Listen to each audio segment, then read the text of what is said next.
ఏసంటే ఎవరో తెలుసా, ప్రేమంటే ఎవరో తెలుసా, దేవుడంటే ఎవరో తెలుసా, త్యాగమంటే ఎవరో తెలుసా.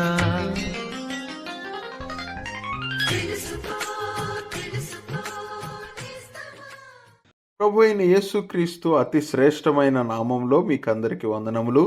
పరిశుద్ధ గ్రంథమైన బైబిల్ నందు యోహాను సువార్త 19వ అధ్యాయము 19-20 వచనములలో మనం ఈ విధముగా చదువుచున్నాము.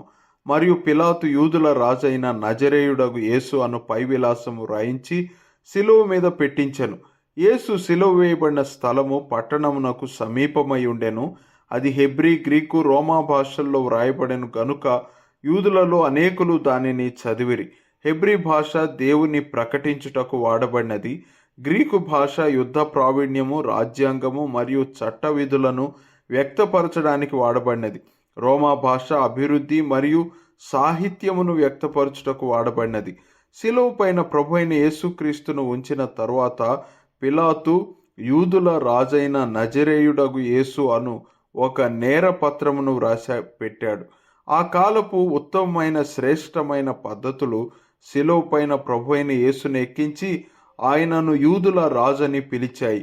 మనుష్యుల పాపము ఏ రీతిగానైనా భాషలోను, ప్రవర్తనలోను, క్రియల్లోనూ మరియు హృదయాలోచనలోనూ వారి నాలుకలపై నిండినప్పుడు ఆ మనుష్యులు ఈ శిలువ వైపు చూడవచ్చును. శిలువ ప్రతి పాపికి ఒక సందేశమును చూపిస్తున్నది. ప్రతి పాపి అయిన మనుష్యుని కొరకై దేవుని ద్వారా విధించబడిన శిక్ష అనగా నరకమును దేవుని కుమారుడైన ఒక నరుడు అయ్యున్న ప్రభు అయిన యేసుక్రీస్తు సహించాడు.